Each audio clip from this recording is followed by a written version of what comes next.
I suppose that at one Supongo que time or todos another, hemos perdido algo en everybody alguna loses. ocasión. Quizá un libro o las llaves de la casa. No sé qué sea lo que tú haces cuando pierdes algo, pero cuando yo pierdo algo, lo primero que hago es retrotraer mis pasos mentalmente en el tiempo a fin de poder recordar dónde puse lo que perdí. Hecho esto, puedo revertir cuidadosamente lo que hice mal y entonces puedo poner las llaves en su lugar y el libro de vuelta en el librero. Retrotraer y revertir es una de las mejores formas que conozco para encontrar algo que perdí. Hemos titulado esta lección Al encuentro del paraíso perdido, y en ella concentraremos nuestra atención en Génesis capítulo 2 versículo 4 al capítulo 3 versículo 24, es decir, la historia del pecado de Adán y Eva en el huerto del Edén. Veremos que Moisés escribió acerca de cómo fue que Adán y Eva perdieron el paraíso a fin de estimular a Israel a analizar y a revertir los pasos que Adán y Eva dieron en el huerto del Edén. Solamente después de aprender de esta historia, Israel podría encontrar nuevamente el paraíso.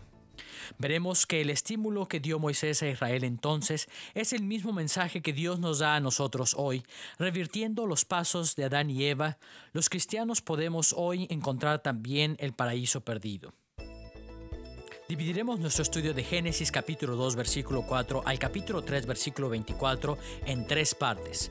En primer lugar, examinaremos la estructura literaria del pasaje. En segundo lugar, nos enfocaremos en el significado original de estos capítulos para determinar por qué Moisés escribe de esta forma a los hijos de Israel. En tercer lugar, dirigiremos nuestra atención a las aplicaciones para nuestros días, inquiriendo sobre la manera en que el Nuevo Testamento nos guía hacia el uso correcto de este pasaje en nuestras vidas. Comencemos pues examinando la estructura literaria de nuestro pasaje. A pesar de que Génesis capítulos 2 y 3 conforman un pasaje largo que abarca muchos tópicos, se trata de hecho de una sola unidad narrativa. Para entender el pasaje apropiadamente, necesitamos ver estos dos capítulos como una sola unidad literaria. Nuestra investigación sobre la estructura literaria de los capítulos 2 y 3 de Génesis tendrá dos aspectos principales.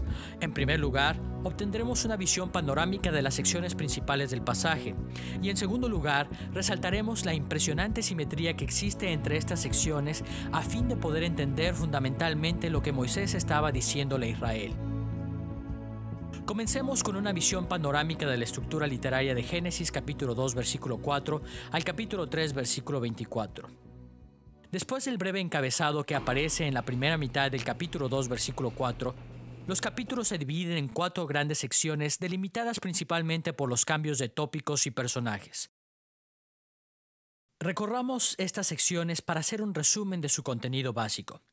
La primera sección o paso dramático de nuestra historia aparece en el capítulo 2, de los versículos 4 al 17, en donde leemos que Dios puso a Adán y a Eva en el huerto del Edén. Estos versículos comienzan con una visión panorámica del huerto del Edén y, según nos dice el pasaje, el huerto en su totalidad era un sitio espléndido para morar y trabajar. Luego, el interés de esta sección se concentra en la creación de Adán y en el encargo de labrar el huerto. Adán recibió un gran privilegio por la gracia de Dios. Dios le encargó que cuidara de su huerto en representación suya. El segundo paso dramático de nuestra narrativa abarca de los versículos 18 al 25 del capítulo 2 y lo designaremos La humanidad mejora su situación. En este material, Dios añade mayores bendiciones a la vida de Adán. Esta sección comienza introduciendo un nuevo problema, el cual encontramos en el capítulo 2, versículo 18. Dios mira a Adán y dice: «No es bueno que el hombre esté solo. Le haré ayuda idónea para él». El resto de esta sección reporta cómo fue que Dios resolvió este problema. Adán buscó compañía entre los animales, pero al final Dios forma una mujer y se la trae a Adán. De esta manera, Dios mejora grandemente las ya de por sí maravillosas condiciones que el hombre gozaba en el huerto. La tercera sección de nuestra narrativa abarca del versículo 1 al versículo 21 del capítulo 3 y la llamaremos La humanidad bajo la maldición. Este material comienza en el versículo 1 del capítulo 3 con la introducción de un nuevo personaje y un nuevo tópico, la serpiente tentadora. De este punto en adelante, El pasaje de los versículos 1 al 21 del capítulo 3 trata acerca de la tentación de la serpiente y el resultado de dicha tentación. Eva cae presa de la tentación de la serpiente de manera que come del fruto prohibido y con ella Adán, cayendo así bajo la maldición de Dios. La cuarta sección de esta unidad abarca de los versículos 22 al 24 del capítulo 3 y la hemos titulado La humanidad fuera del huerto. Esta sección está delimitada mediante otro cambio de tópico. Encontramos aquí a Dios hablando sobre el problema del árbol de la vida. En el versículo 22 leemos lo siguiente: He aquí el hombre es como uno de nosotros. Ahora pues, que no alargue su mano y tome también del árbol de la vida y coma y viva para siempre. Para evitar que Adán comiera de este árbol, Dios lo echó fuera del huerto y colocó querubines y una espada encendida a la entrada del huerto del Edén. A partir de ese momento, los seres humanos no tendrán ya acceso al huerto del Edén a menos que Dios intervenga directamente. Teniendo en mente las cuatro grandes secciones o pasos dramáticos de este pasaje, revisemos ahora más de cerca el pasaje de Génesis capítulo 2 versículo 4 al capítulo 3 versículo 24 a fin de resaltar la dramática simetría que este pasaje presenta. Mediante la yuxtaposición de diferentes elementos en estas secciones, Moisés revela la preocupación central de esta unidad narrativa. A fin de explorar las simetrías de esta narrativa, veremos primero el balance que existe entre el principio y el final de nuestra narrativa y luego veremos la simetría que se da entre las dos porciones medias de esta historia. Veamos primero el principio y el final de este pasaje. Notemos el marcado contraste que existe entre la porción del capítulo 2, versículo 4 al 17, y la del capítulo 3, versículos 22 al 24, el cual se manifiesta en tres aspectos. El primer contraste es la localización. El relato comienza en el versículo 8 del capítulo 2, cuando Dios coloca a Adán en el huerto del Edén. Adán vivía y trabajaba en un sitio lleno de bendiciones de Dios. Estaba rodeado de vegetación maravillosa, agua abundante, metales y piedras preciosas por todos lados. En contraste con esto, el capítulo 3, versículo 24 termina con la expulsión que Dios hace de Adán y Eva del huerto. Este contraste geográfico deja claro que el sitio ideal para que vivieran los seres humanos en la tierra era el huerto del Edén. Un segundo contraste entre ambas secciones son los árboles especiales que había en el huerto. A pesar de que los versículos 4 al 17 del capítulo 2 mencionan dos árboles, el árbol de la vida y el árbol del conocimiento del bien y el mal, en el versículo 17 del capítulo 2 la atención se centra en un solo árbol, el árbol de la ciencia del bien y del mal. Este árbol poseía el poder de otorgarles a los seres humanos el conocimiento experimental del bien y del pecado. Podía abrir sus ojos a cosas que ellos nunca antes habían visto. En contraste con esto, al final de la narrativa, Dios ya no está preocupado con el árbol del conocimiento del bien y el mal, sino exclusivamente con el árbol de la vida. Este árbol tenía el poder de darle a los seres humanos vida eterna, pero Dios expulsa a Adán del lugar que da acceso a este árbol. Este contraste deja claro que ese libre acceso al huerto y a sus bendiciones que alguna vez tuvo la humanidad se había perdido, en tanto que Dios no decretara lo contrario. Un tercer contraste entre el principio y el final de nuestra narrativa es la comisión dada a la humanidad. En el capítulo 2, versículo 15, la primera sección reporta que Dios comisionó a Adán para que realizara una labor en el huerto, gozando de bendición y sin dolor ni adversidad. Sin embargo, en el capítulo 3, versículo 23, Dios expulsa a Adán y a Eva del huerto y los condena a que su trabajo sea gravoso fuera del huerto. Este contraste provee también una perspectiva esencial de la historia. No solamente perdió la humanidad la vida maravillosa en el Edén, sino que también fue condenada a sufrir adversidad mientras esté fuera del huerto. Estos tres contrastes entre la apertura y el cierre del pasaje de Génesis capítulos 2 y 3 enfocan nuestra atención a algunos de los aspectos más vitales de esta narrativa. Moisés escribió acerca de un gran cambio en la condición humana acontecido en los tiempos primigenios. Originalmente, Dios había ordenado que los seres humanos vivieran en su huerto, pero el pecado de Adán y Eva los condenó a adversidad y problemas y los separó del árbol que da la vida eterna. Como veremos, Este conjunto de contrastes se relacionaba directamente con la situación que los israelitas se encontraban al ir conduciéndolos Moisés hacia la tierra prometida. Los israelitas habían estado lejos del Edén cuando sufrieron bajo la cruel esclavitud en Egipto y necesitaban volver a alcanzar las bendiciones que Dios proveyó en el huerto del Edén. Teniendo en mente el contraste simétrico de las partes exteriores de la historia, vayamos ahora a las porciones centrales de la historia, es decir, las porciones del capítulo 2 versículos 18 al 25 y del capítulo 3 versículos 1 al 21.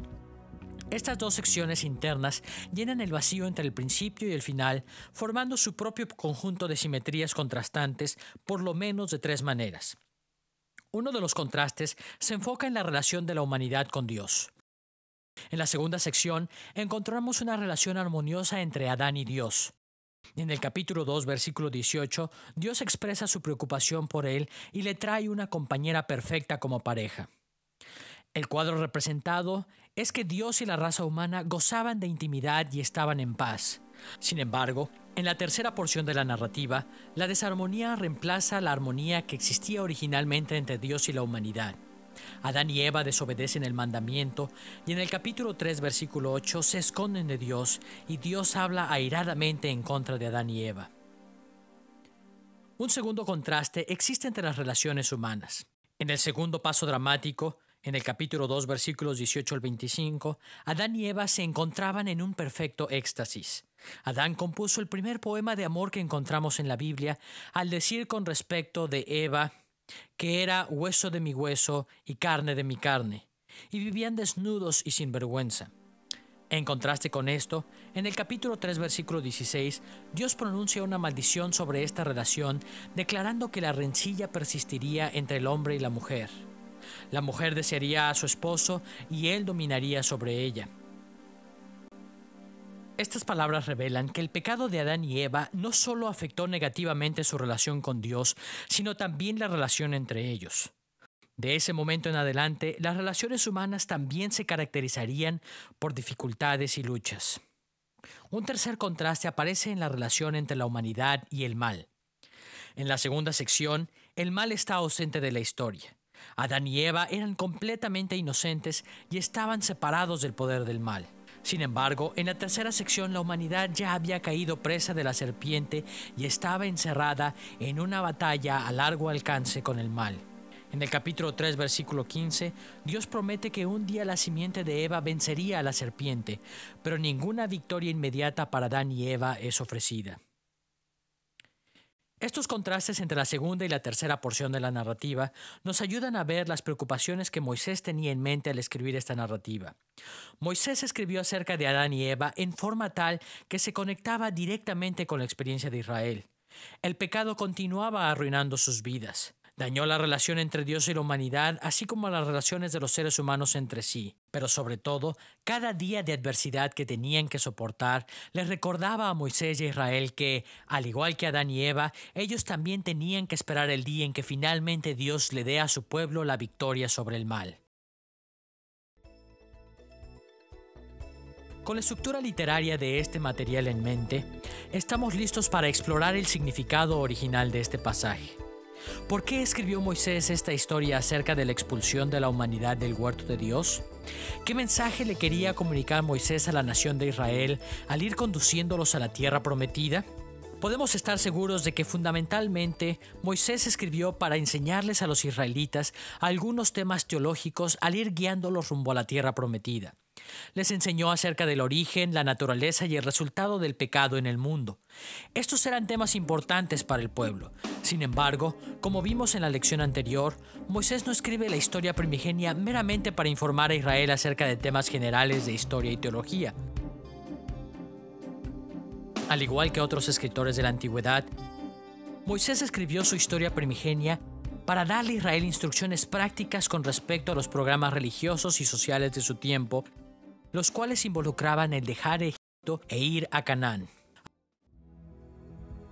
A fin de poder entender cómo fue que Moisés conectó la historia primigenia del huerto del Edén con la conquista de Canaán a cargo de los israelitas, veremos tres elementos de la historia. Primero, el cuadro que Moisés pinta del huerto del Edén. Segundo, la atención que pone en el requisito de lealtad de Adán y Eva. Y tercero, su descripción de las maldiciones que recayeron sobre Adán y Eva. La descripción que Moisés hace del huerto es tan compleja que deja sin responder muchas de las preguntas de nuestra curiosidad moderna acerca del Edén. Es posible, no obstante, entender el punto central de la presentación de Moisés. Como veremos, Moisés describe el huerto del Edén de manera tal que lo identifica con la tierra prometida. Desde su perspectiva, la tierra hacia la cual estaba guiando Israel se encontraba en donde alguna vez estuvo la tierra primigenia llamada Edén. Son muchos los aspectos de Génesis capítulo 2 y 3 que nos dejan claro que Moisés deseaba que Israel asociara a la tierra de Canaán con el Edén. No obstante, hay dos aspectos de su reseña que son particularmente importantes para establecer esta asociación. Primero, la identidad del Edén. El segundo, la santidad del Edén. Veamos primero la identidad del Edén. En Génesis capítulo 2, versículos 10 al 14, leemos lo siguiente. Y salía de Edén un río para regar el huerto, y de allí se repartía en 4 brazos. El nombre del uno era Pisón. Este es el que rodea toda la tierra de Havila, donde hay oro, y el oro de aquella tierra es bueno. Hay allí también bedelio y ónice. El nombre del segundo es Gihón. Este es el que rodea toda la tierra de Cus. Y el nombre del tercer río es Hidekel. Este es el que va al oriente de Asiria. Y el cuarto río es el Éufrates. Moisés escribió acerca de un río que salía del Edén y se repartía en 4 ramales. Estos ramales eran el Pisón, el Gihón, el Hidekel o Tigris y el Éufrates. Un río en el Edén era la fuente central que alimentaba a estos 4 ríos.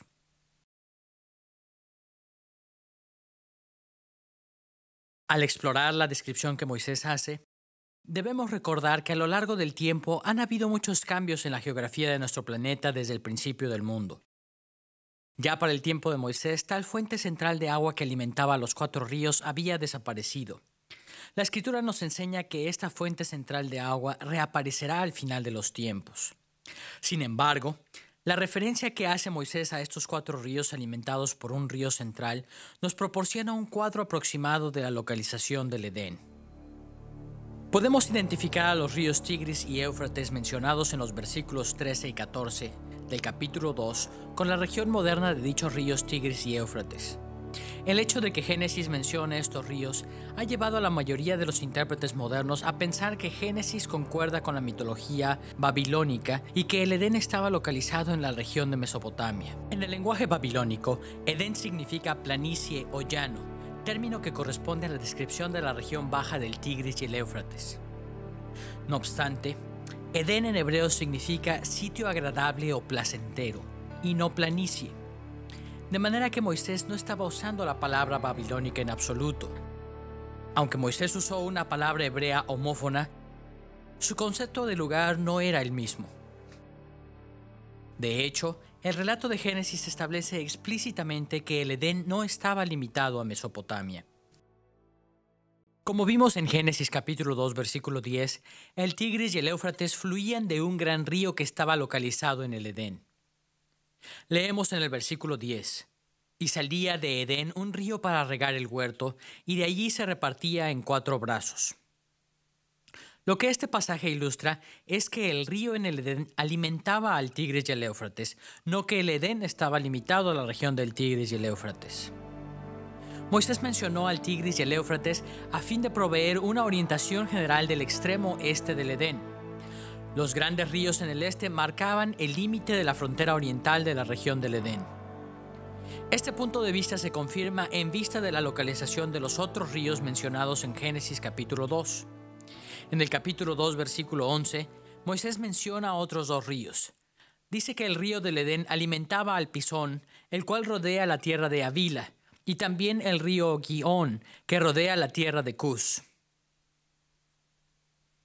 En el Antiguo Testamento, las tierras de Havila y Cus se asocian frecuentemente con la región de Egipto. No podemos estar seguros precisamente cómo entendía Moisés la relación de estos 2 ríos con el gran río Nilo, pero podemos decir con seguridad que señala a la región noreste de Egipto como la frontera oeste del Edén. Vemos entonces que, según lo entendía Moisés, el Edén no era un lugar pequeño. Era una gran superficie que se extendía desde el Tigris y el Éufrates hasta donde actualmente se localiza el sur de Turquía y hasta el borde de Egipto, casi toda la región conocida como la Creciente Fértil. Dentro de este gran territorio se encontraba el Huerto del Edén, la pieza central del gran territorio del Edén.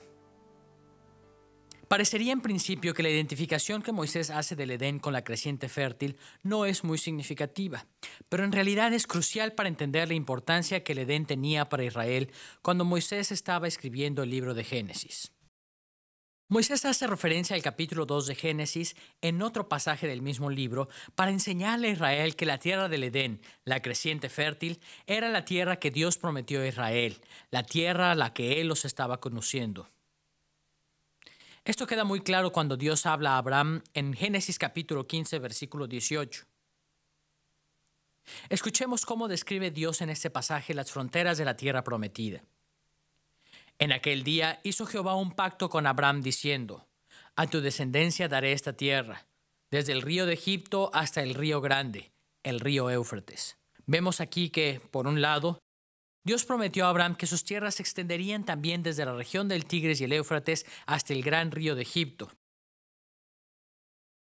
Muchos intérpretes han sugerido que el río de Egipto quizá no se refiera al Nilo, sino a un río más pequeño en la frontera del Sinaí con Egipto. En cualquier caso, es evidente que estos versículos se refieren a las fronteras geográficas del Edén tal y como aparecen en Génesis capítulo 2. La alusión a Génesis capítulo 2 deja claro que Moisés creía que Dios le había prometido a Abraham y a su descendencia lo que había sido conocido como la tierra del Edén. Desde el punto de vista de Moisés, en tanto Israel se dirigiera hacia Canaán, estaba dirigiéndose de hecho hacia la localización de la tierra primigenia del Edén. A fin de resaltar la importancia de la travesía de Israel hacia el Edén, Moisés destacó el carácter santo de ese lugar con el propósito de enseñarle al pueblo de Israel que la tierra prometida hacia la cual estaba conduciéndolos era el sitio en donde podrían recibir la bendición de entrar en la presencia especial de Dios. Moisés comunicó la santidad del Edén principalmente describiéndolo en la misma forma en que describió el tabernáculo que construyó en el desierto. Aunque Dios está presente en todo lugar, es decir, es omnipresente en un sentido general, Moisés construyó el tabernáculo a donde venía Dios para reunirse con su pueblo en un sentido muy especial.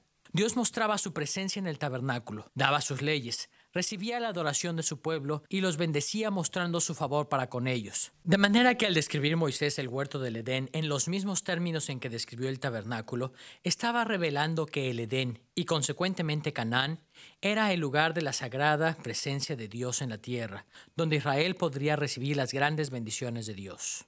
Hay por lo menos 7 aspectos que indican que el Edén era el lugar santo donde se encontraba la presencia especial de Dios en la forma en que se encontraba en el tabernáculo. Primero, en Génesis capítulo 3 versículo 8, Moisés usó una expresión especial al decir que Dios se paseaba en el huerto. La expresión hebrea traducida aquí como se paseaba es mithalek. Esta terminología es importante porque es una de las formas en que Moisés describe la presencia especial de Dios en el tabernáculo en Levítico capítulo 26 versículos 11 y 12 y otros pasajes. Segundo, en el capítulo 2 versículo 9, Moisés menciona el árbol de la vida como un elemento central del huerto del Edén. Este árbol sacramental poseía el poder de dar vida eterna a quienes comieran de él. Aunque la Biblia no dice esto explícitamente, la investigación arqueológica reciente ha notado que en muchos sitios en el mundo antiguo había imágenes estilizadas del árbol de la vida en los lugares sagrados. Esta evidencia apunta fuertemente a la interpretación según la cual el menorá, el candelero de los 7 brazos del tabernáculo de Moisés, era muy probablemente una representación estilizada del árbol de la vida. De esta manera, se demuestra que el huerto del Edén era originalmente el lugar sagrado sobre la tierra. Un tercer aspecto que Moisés destacó acerca de la santidad del Edén fue su interés en el oro y en el ónice de la región. En el capítulo 2, versículos 12 y 13, encontramos que la región del Edén era abundante en oro y ónice. Como era de esperarse, Éxodo capítulos 25 al 40 mencionan al oro y al ónice como elementos importantes para la construcción del tabernáculo. Una cuarta conexión entre el huerto del Edén y el tabernáculo es la presencia de querubines. De acuerdo con Génesis capítulo 2 versículo 24, Dios puso querubines en el huerto del Edén para vigilar el acceso al árbol de la vida. De manera similar, los querubines aparecen en las decoraciones del tabernáculo en pasajes como Éxodo capítulo 25 versículo 18 y capítulo 37 versículo 9. Estos querubines le recordaban a Israel no solamente los ángeles en el cielo, sino también los ángeles que estaban presentes en el santo huerto del Edén. Quinto, como leemos en el capítulo 3 versículo 24, la entrada al Edén estaba localizada al este, es decir, en el extremo oriente. Este dato podría parecer insignificante hasta que nos damos cuenta de que, como en la mayoría de los templos del antiguo Medio Oriente, la entrada del tabernáculo estaba también del lado oriental, de acuerdo con Éxodo capítulo 27, versículo 13 y muchos otros pasajes. Una vez más, el Edén es presentado como la santa morada de Dios. Sexto, Moisés habló del servicio que Adán realizaba en el Edén en palabras semejantes a las que usó en otro lugar para referirse al servicio levítico en el tabernáculo. En el capítulo 2, versículo 15, Moisés describe las responsabilidades que Adán tenía en el Edén de la siguiente manera. Tomó pues Jehová Dios al hombre y lo puso en el huerto de Edén para que lo labrara y lo guardase. Estos términos vuelven a aparecer juntos solamente en Números capítulo 3 versículos 7 y 8 y capítulo 8 versículo 26, en donde Moisés describe el trabajo de los levitas en el tabernáculo, usando las mismas expresiones. Adán y Eva servían como sacerdotes en el huerto del Edén. Séptimo, es significativo que la formación del huerto del Edén se llevó a cabo después de los 6 días de la creación. Como vimos en la lección anterior, los 6 días de creación llegaron a su clímax con la observancia sabática de Dios en Génesis capítulo 2 versículos 1 al 3.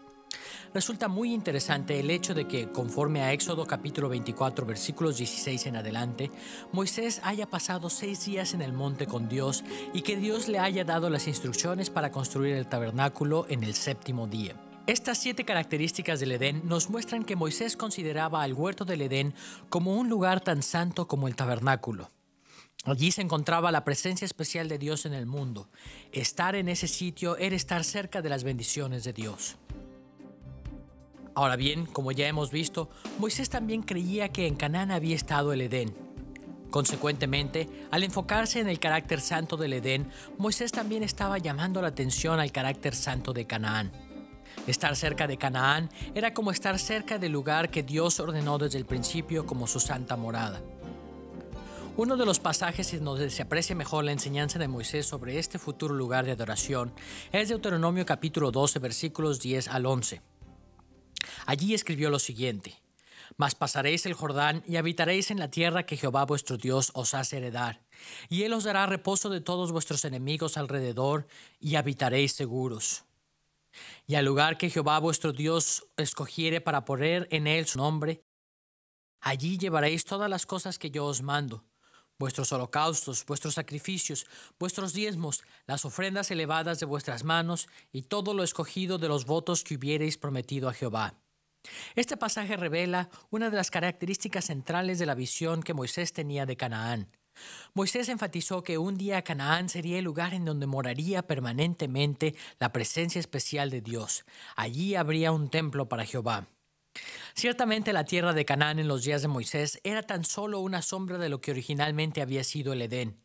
Aun cuando Salomón construyó el templo en Jerusalén, la tierra prometida no estaba completamente redimida de pecado ni restaurada a su perfección original. Sin embargo, al escribir Moisés sobre la santidad del Edén, estaba presentándoles a los israelitas un cuadro de lo que su tierra podría llegar a ser algún día. Llegar a la tierra prometida era acercarse a las inmediaciones del Edén, el lugar de la presencia especial de Dios sobre la tierra. Tal y como Dios colocó a Adán y a Eva en ese maravilloso huerto y templo en el principio, así también estaba Dios trayendo a Israel a Canaán, y una vez que habitara la tierra, la nación comenzaría a experimentar las bendiciones de vivir en la presencia especial de Dios. Habiendo visto cómo fue que Moisés presentó las bendiciones de Adán y Eva en el huerto como un prototipo de la gracia que le esperaba a Israel en la tierra prometida, podemos ahora ver el segundo tema de Génesis capítulos 2 y 3. La prueba de lealtad que Dios pone a Adán y Eva. Este tema juega un papel crucial en su presentación. Para Moisés, el tema de la lealtad era crucial en su narración de la historia del Edén. Aunque el huerto del Edén era un lugar de magníficas bendiciones, también era un lugar que requería responsabilidad moral. Moisés enfatizó este tema porque quería que los israelitas recordaran que la tierra prometida hacia la que se dirigían iba a requerir también que Israel fuera leal a los mandatos de Dios. Para entender por qué Moisés enfatizó este tema, necesitamos explorar dos puntos. Primero, los requisitos de lealtad en el huerto del Edén, y segundo, los requisitos de lealtad en Canaán. Veamos primero la lealtad que Dios esperaba de Adán y Eva en el huerto del Edén. El motivo de la lealtad en el huerto aparece casi desde el principio de Génesis capítulo 2 y reaparece una y otra vez a lo largo de los capítulos 2 y 3. Este es en gran manera el tema central de estos capítulos. Escuchemos las palabras con las que Dios desafió a Adán a que le fuese fiel en Génesis capítulo 2 versículos 16 y 17. De todo árbol del huerto podrás comer, mas del árbol de la ciencia del bien y del mal no comerás, porque el día que de él comieres ciertamente morirás. No es del todo claro el por qué Dios le prohibió a nuestros primeros padres comer del fruto de este árbol en particular, ya que el conocimiento del bien y del mal es exaltado en otras partes de la Escritura. A pesar de ello, queda claro que Dios estaba probando a Adán y a Eva para ver si ellos iban a serle leales. Si Adán y Eva eran obedientes, recibirían aún mayores bendiciones de Dios. Pero si se comportaban de manera rebelde, entonces sufrirían el juicio de Dios. El Edén era un lugar santo y la gente que vivía allí también tenía que ser santa. Centrando su atención en la prueba de lealtad, Moisés destacó el requisito paralelo de lealtad de parte de los israelitas a quienes iba conduciendo a la tierra prometida. Al ir conduciendo a Israel rumbo a la tierra prometida, Moisés les advertía frecuentemente que el lugar al que se dirigían requería de ellos el serle fieles a Dios. Moisés resumió sucintamente su enseñanza a este respecto en el primer versículo del capítulo 8 de Deuteronomio. Cuidarás de poner por obra todo mandamiento que yo os ordeno hoy, para que viváis y seáis multiplicados, y entréis y poseáis la tierra que Jehová prometió con juramento a vuestros padres. A partir de este pasaje, queda claro que Dios requería de Israel el que fuesen fieles a Él, a fin de que pudiesen entrar y poseer la tierra de Canaán. De hecho, a lo largo de todo el peregrinar de la nación en el desierto, Dios probó a los israelitas para enseñarles cómo ser santos. En Deuteronomio capítulo 8, versículo 2, leemos lo siguiente. Y te acordarás de todo el camino por donde te ha traído Jehová tu Dios estos 40 años en el desierto, para afligirte, para probarte, para saber lo que había en tu corazón, si habías de guardar o no sus mandamientos. Más aún, Moisés también les deja claro que una vez que llegasen a la Tierra Santa, la nación de Israel tendría que permanecer fiel a Dios o si no perderían estos privilegios. Veamos la manera en que él lo expresa en Deuteronomio capítulo 8 versículos 10 al 20. Y comerás y te saciarás y bendecirás a Jehová tu Dios por la buena tierra que te habrá dado. Cuídate de no olvidarte de Jehová tu Dios para cumplir sus mandamientos, sus decretos y sus estatutos que yo te ordeno hoy. Mas si llegares a olvidarte de Jehová tu Dios y anduvieres en pos de dioses ajenos y les sirvieres y a ellos te inclinares, yo lo afirmo hoy contra vosotros, que de cierto pereceréis. Como las naciones que Jehová destruirá delante de vosotros, así pereceréis, por cuanto no habréis atendido a la voz de Jehová vuestro Dios. Moisés sabía que los israelitas eran dados a rebelarse en contra de los mandamientos de Dios, igual que Adán y Eva. Es por esta tendencia que la atención de Moisés se enfoca en la prueba de Adán y Eva en el huerto, para advertirles que Dios requería lealtad de todo aquel que quisiera morar en Canaán. Por supuesto que Dios no requería perfección de Israel, era solo por la gracia de Dios que alguien podría permanecer fiel. Sin embargo, si violaba flagrantemente las leyes de Dios y se volvía en contra de él como Adán y Eva lo hicieron en el huerto, entonces Israel no podría disfrutar de las bendiciones de la tierra prometida. Al ir alentando Moisés a los israelitas a avanzar hacia la tierra prometida, le interesaba que ellos recordaran esta característica de la vida en esa tierra. Teniendo en mente las enseñanzas de Deuteronomio capítulo 8, podemos ver la principal razón por la que Moisés enfocó su atención en la lealtad requerida de Adán y Eva. Enfatizó este asunto para inspirar a los israelitas a revertir lo que Adán y Eva habían hecho, siendo ellos fieles a los mandamientos de Dios. Adán y Eva fueron probados en el huerto y fueron echados fuera a causa de su pecado. En los días de Moisés, todavía Israel se encontraba fuera del huerto del Edén, pero Dios los probó para preparar a la nación para que volviese a entrar al Edén, a morar allí gozando de las bendiciones de Dios. Vemos entonces que Moisés escribió sobre la prueba de lealtad en el huerto del Edén, no solo para explicar lo que había ocurrido mucho tiempo atrás, en los tiempos primigenios de Adán y Eva, sino también para explicar lo que estaba sucediendo en su época. Dios estaba ofreciéndole a Israel la bendición maravillosa de vivir en el huerto del Edén.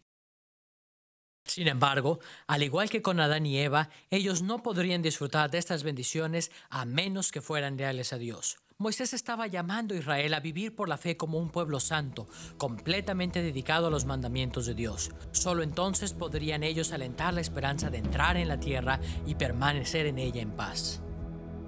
Habiendo visto cómo conectó Moisés el huerto del Edén con la tierra de Canaán como el santo lugar de la presencia y las bendiciones de Dios sobre la tierra, y habiendo notado el servicio leal requerido de parte de Israel al ir dirigiéndose hacia la tierra sagrada, vayamos ahora a una tercera dimensión del significado original de Génesis capítulos 2 y 3 para Israel, las consecuencias de la deslealtad de Adán y Eva.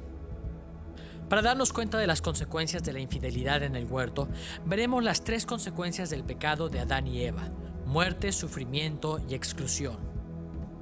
En primer lugar, Moisés explica que Dios amenazó a Adán y a Eva con la muerte como consecuencia de su pecado. Este tema aparece por primera vez en la advertencia que Dios hace a Adán en Génesis capítulo 2, versículo 17. Allí dijo Dios: «Mas del árbol de la ciencia del bien y del mal no comerás, porque el día que de él comieres ciertamente morirás». Las palabras «ciertamente morirás» se derivan de una expresión hebrea que indica la certeza de la llegada de la muerte. Esta construcción gramatical es muy similar a la forma en que la ley de Moisés amenaza con la pena capital. Cuando la ley mosaica amenaza con la pena capital a los perpetradores de serios crímenes, Moisés declara «ciertamente morirá» o «ciertamente morirán».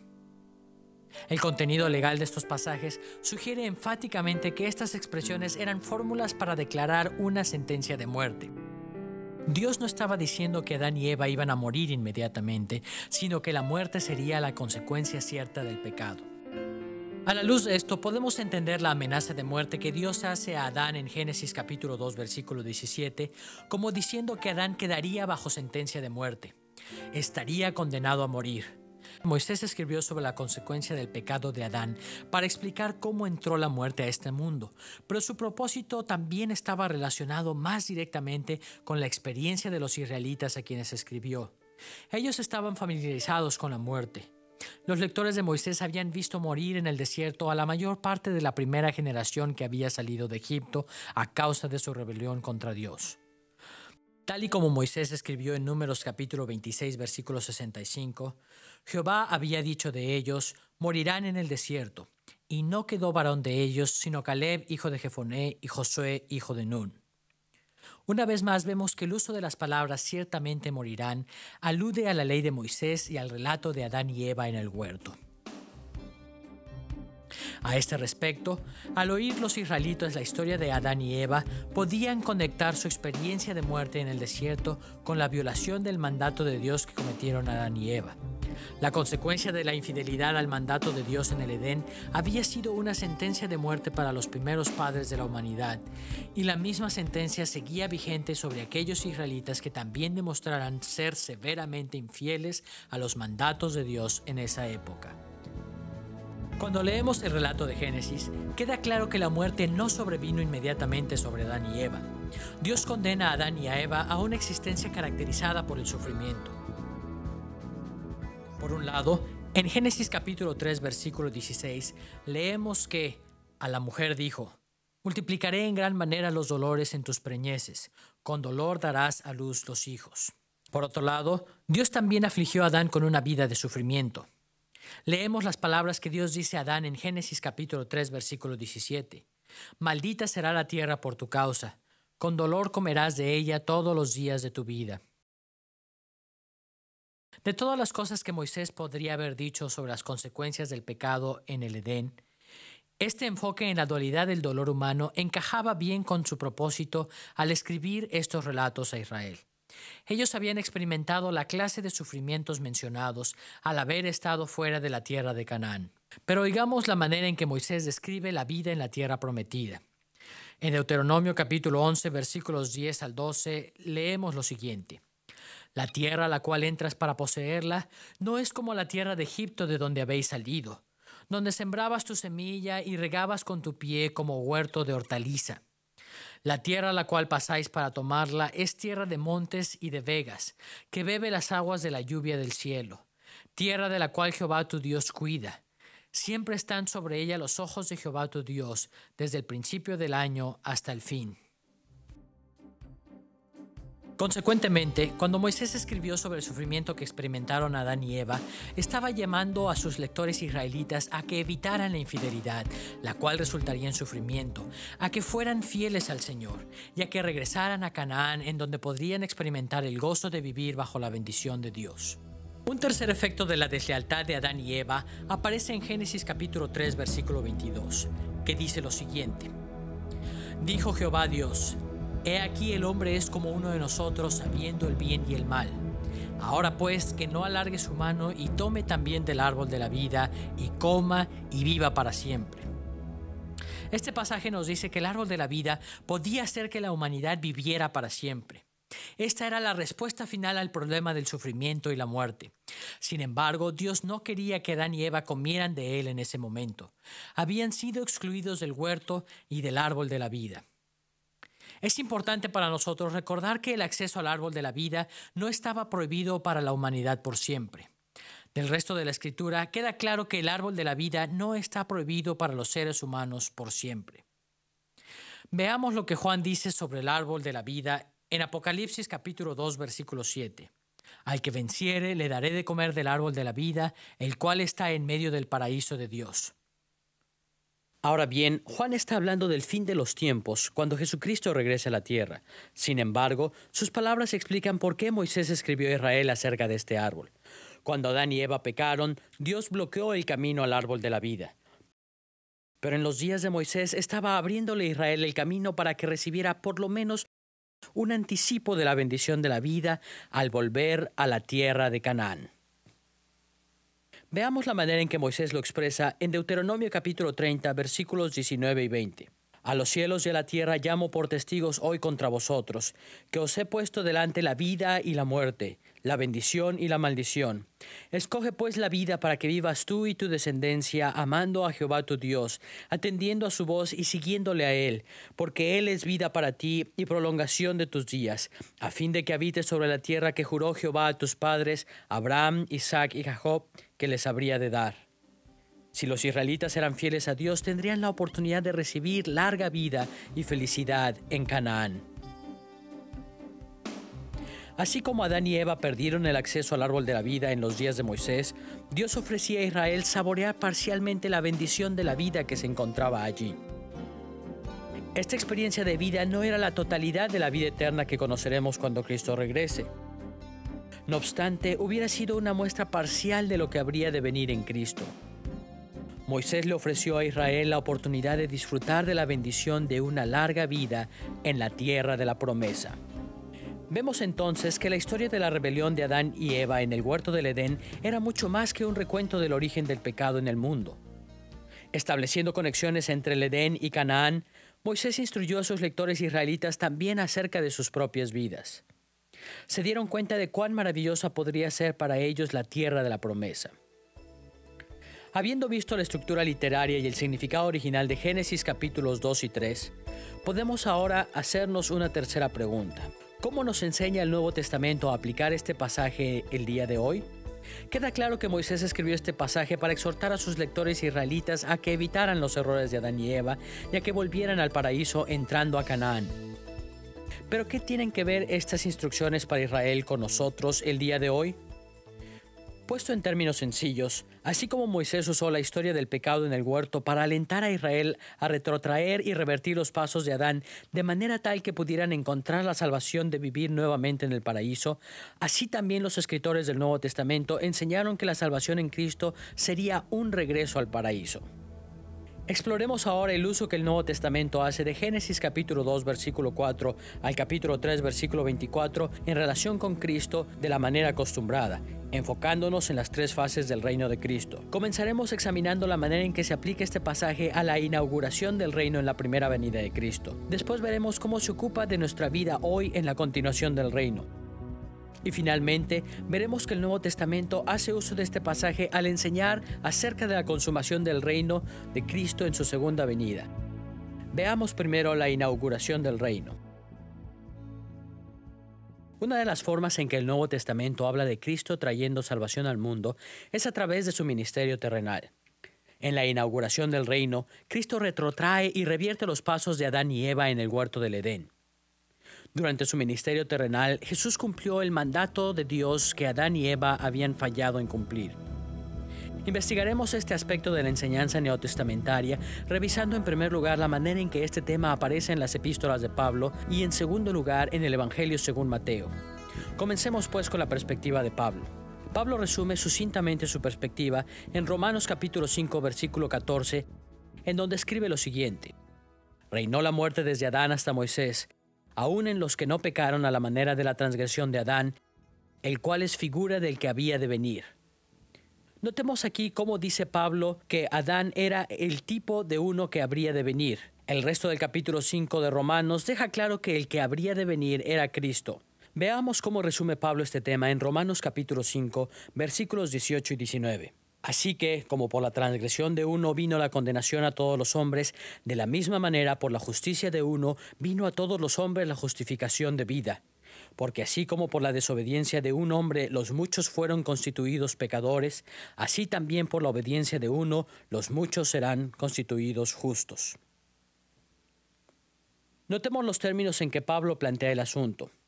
La transgresión de Adán trajo la condenación a todos los hombres, pero la justicia de uno, es decir, Cristo, trajo a todos los hombres la justificación. ¿Cómo es que esto fue posible? Porque la desobediencia de un hombre, Adán, nos hizo pecadores, pero la obediencia de uno, Cristo, nos hizo justos.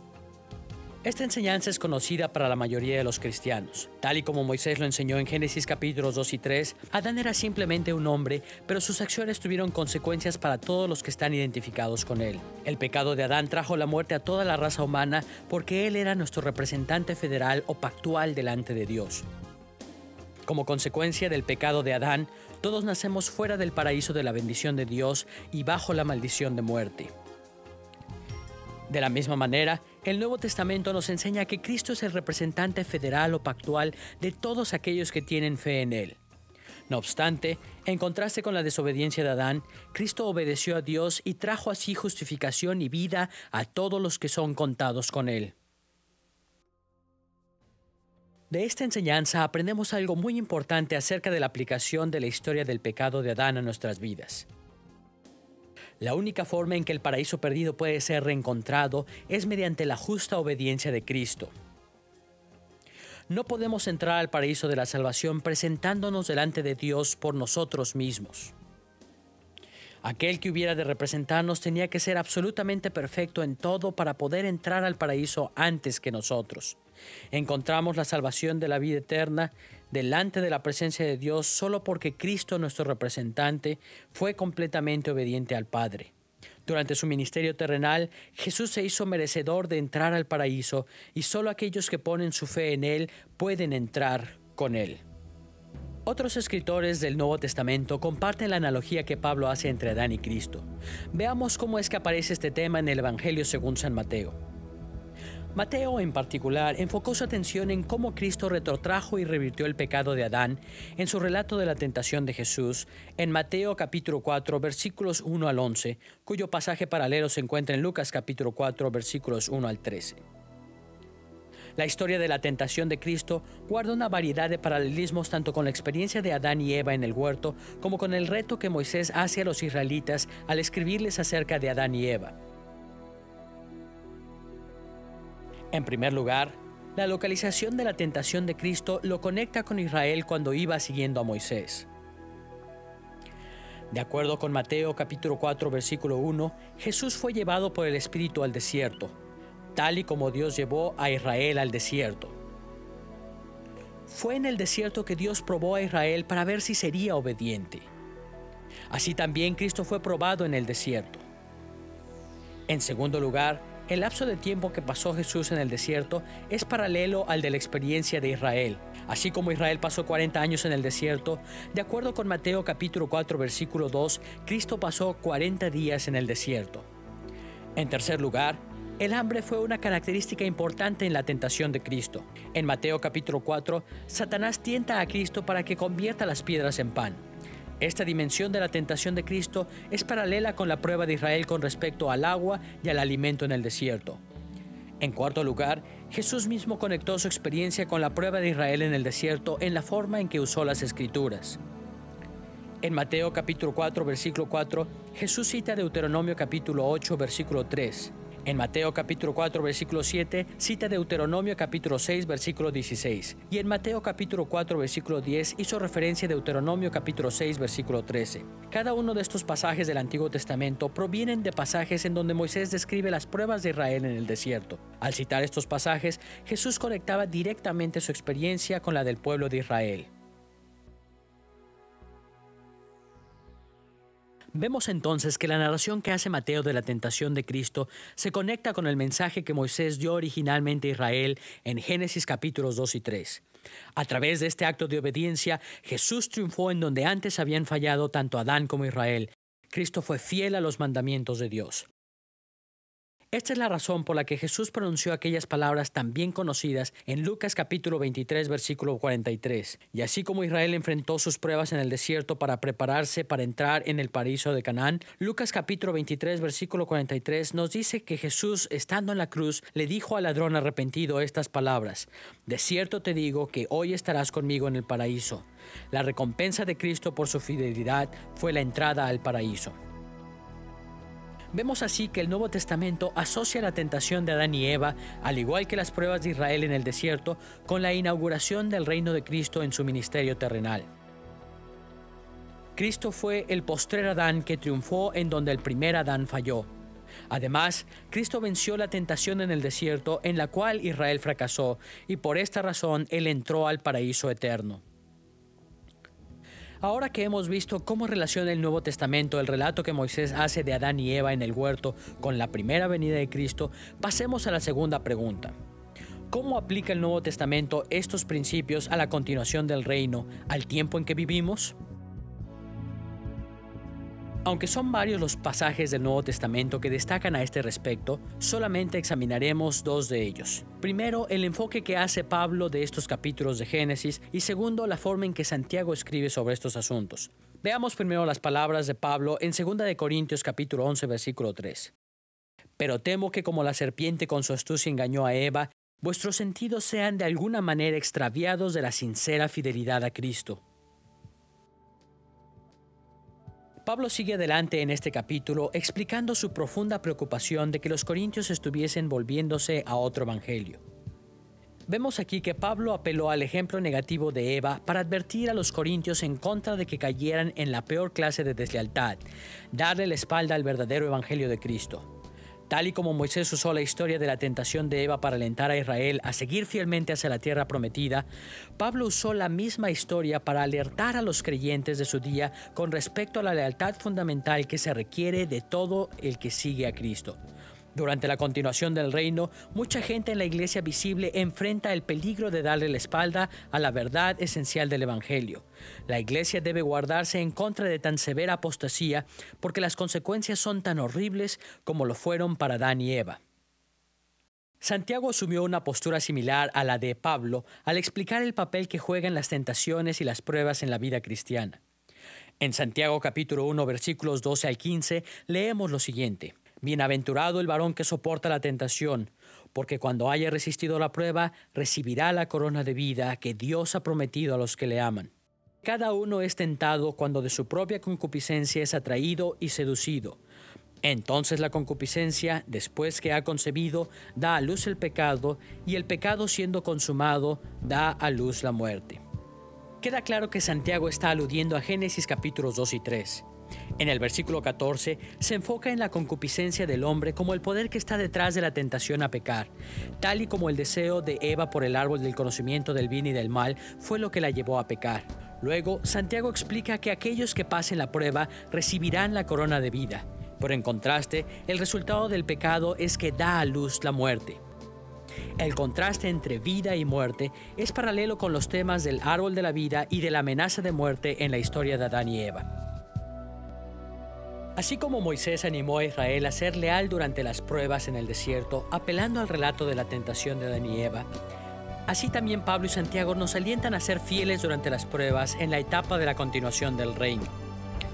Las pruebas a lo largo de la vida cristiana revelan nuestro verdadero carácter y nos preparan para la vida eterna.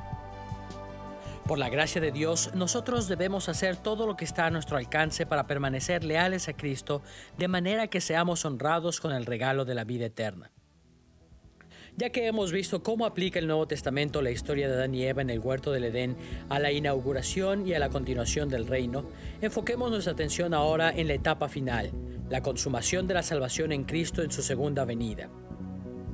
Este tema también aparece en varios lugares en el Nuevo Testamento, pero vamos a tocar solamente dos pasajes, uno en Romanos y otro en el Apocalipsis. Escuchemos en primer lugar la manera en que Pablo da esperanza a los creyentes en Roma al final de su epístola.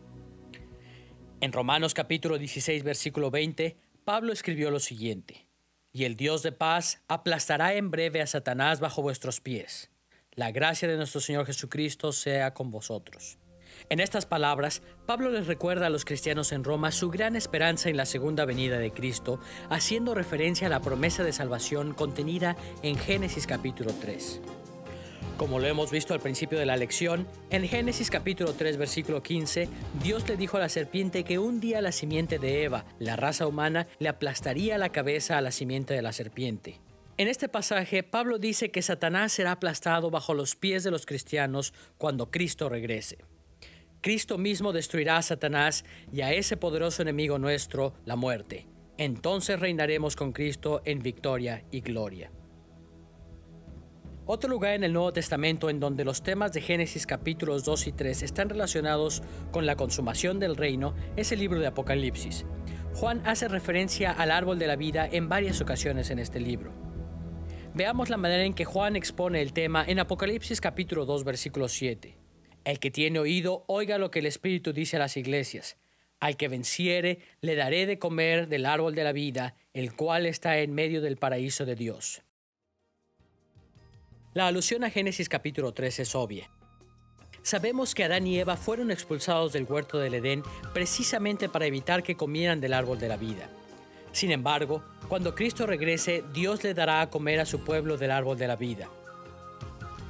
Notemos también en dónde se localiza el árbol de la vida. Juan dice explícitamente que se encuentra en el paraíso de Dios.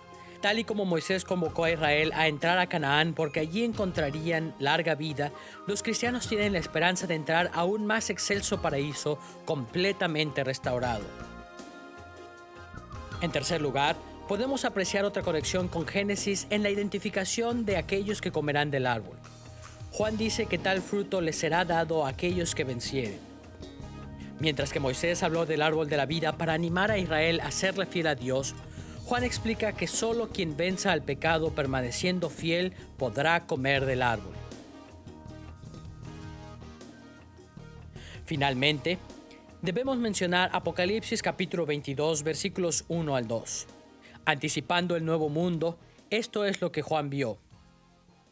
Después me mostró un río limpio de agua de vida, resplandeciente como cristal, que salía del trono de Dios y del Cordero.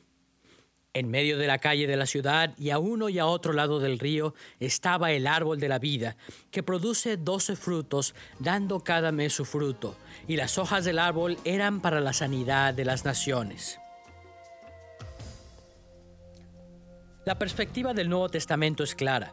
Cuando Cristo regrese a traer la consumación de su reino, aquellos que confían en Cristo recibirán la bendición de entrar al paraíso del Edén. Satanás será aplastado bajo nuestros pies y comeremos del árbol de la vida y viviremos para siempre en la nueva creación de Dios. En esta lección hemos visto que Moisés escribió acerca de Adán y Eva en el huerto para ayudar a los israelitas en tanto que iban avanzando rumbo a la tierra prometida. Moisés llamó a la nación a retrotraer y a revertir lo ocurrido en el huerto del Edén. El mensaje de este pasaje es muy similar para nosotros hoy en día. Oír a Moisés convocar a los israelitas a avanzar hacia la tierra prometida nos permite ver cómo nosotros también debemos retrotraer y revertir los pasos de Adán y Eva. Confiando y permaneciendo fieles a Cristo, descubriremos la salvación, reencontrando el paraíso perdido.